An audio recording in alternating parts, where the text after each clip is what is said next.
Rustaveli's worldview problems, artistic, aesthetic and moral ethic principles are essentially similar to the progressive, philosophic and artistic aesthetic views of medieval Europe. Rustaveli's characters, who have all features necessary for an ideal man, do all they can to help their friends in trouble, eradicate injustice, cognize secrets, and achieve their top ideal, love in this world. Characters of the man in the panther skin achieve their goals relying on their own mental and physical potential and untamable aspiration towards victory.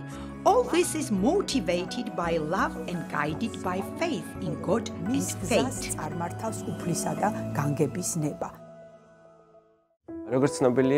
As is known, Romanticism attaches special significance to a human being as an individual, and we are aware that Romanticism was in fact a response to Enlightenment. It is the voice of the conscience, which is in fact the superego.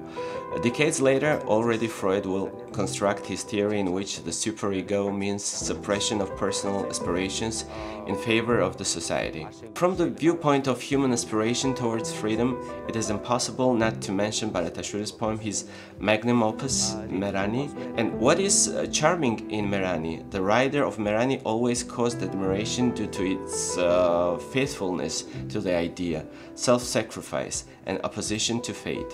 But what is opposition to fate? The very significant concept in Merani is the bounds of fate. In such a case, going against fate or going beyond the bounds of fate is exactly overcoming these given situations, social and political boundaries, going beyond the frames established by a certain society. In such a case, similar persons become leaders and their efforts already become foundations of social changes.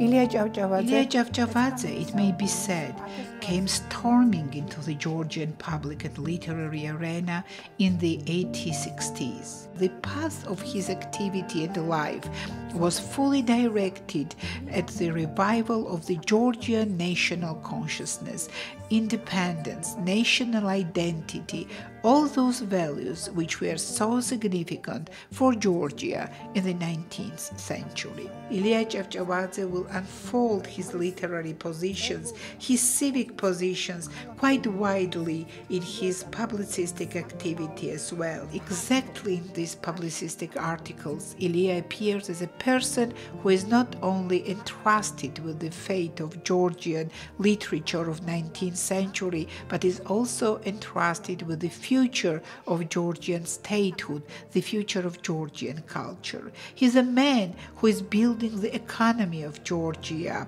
the education of Georgia. He is establishing the society for the spreading of literacy among Georgians. He's managing the first bank in Georgia and is discussing various issues which are significant for our country.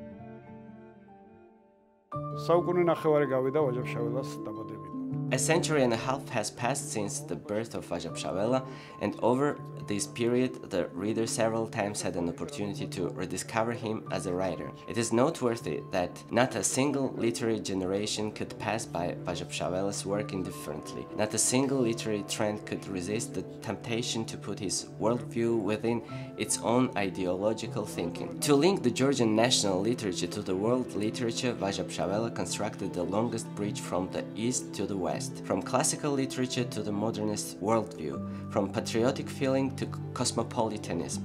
In the opinion of Vajapshavela, genuine patriotism doesn't contradict cosmopolitanism.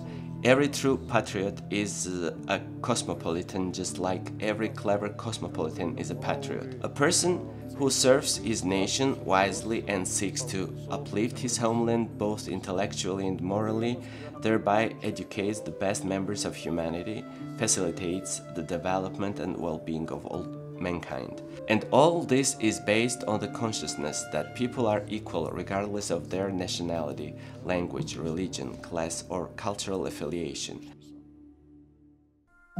The poetry book Artistic Flowers by Galaktion Tabidze is regarded as the most significant volume of Georgian poetry published in the 20th century. This collection created a new height, new standard of Georgian poetry.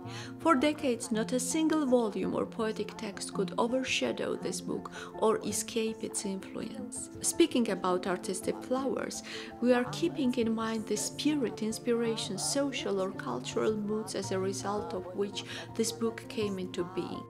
We can see clearly that the volume is a result of the activity of the generation united by the spirit of free Georgia's Europeanization and modernization. Galaktion Tabidze clearly indicates that he is fully aware that he is creating his poems for the future generation, and he is himself creating a new cultural perspective of Georgia.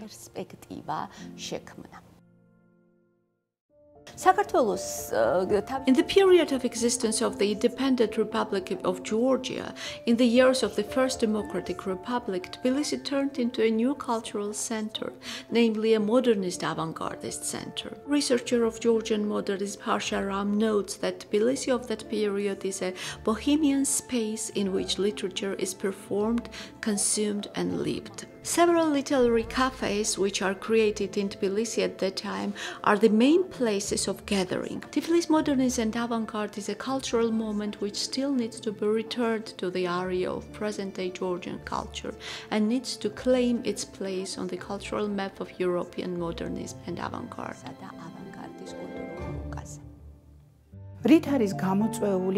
What makes Jawahishvili so outstanding? Primarily the fact that he is a writer who at the crossroads when he had to work turned out to have a unique ability to merge the realistic manner of vision and reflection with the aesthetic principles of high modernism. To elucidate what is implied in this, we will offer a very brief overview of his brilliant novel Jahos Hisnebi, Jahos Disposist. The main character of this novel is time, brutal time, the reality in which the writer has to live, whereas the intention of the novel, the main purpose, the aim is elaboration of an alternative which can be opposed to this time. Mikhail Jawahishvili is a writer who is oriented towards transforming the real, objective data of time into an internal fabric.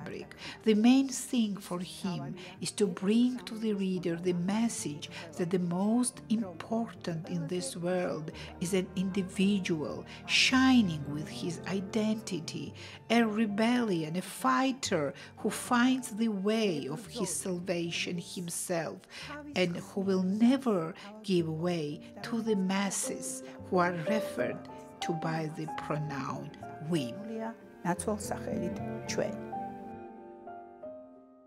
Anna Kalandze is the first Georgian female poet whose work, according to the individual characteristics, stylistic and linguistic peculiarities, is in tune with the work of her contemporary Western poetesses and is no inferior to them. Anna Kalandze is the first woman author who attracted the attention of literary critics. In her poetry, the individuality of the lyrical self is highlighted, whereas the solitude of the lyrical self is a result of the thoughtful act. Roses are left with drops of rain. The road is also wet after rain. I'm working in a garden like a pilgrim of a desert, and the ladybird, who knows where she is. A Calm Swim is a novel chronicle in which sometimes little-known facts from the recent history of Georgia are narrated. There are two main characters in the novel. One of them is the king and the other Rumi. One is the constructive principle and the other the destructive principle. It is also noteworthy that from the viewpoint of the form and content, A Calm Swim has much in common with novels by the iconic authors of a much later period, such as Kafka on the Shore by Haruki Murakami and The Possibility of an Island by Michel Houellebecq. Certainly, we cannot speak about the influence, but it is a fact that the Georgian writer felt the tendencies that were taking place in the world much earlier. ტენდენციები, რაც სამყაროში ხდებოდა.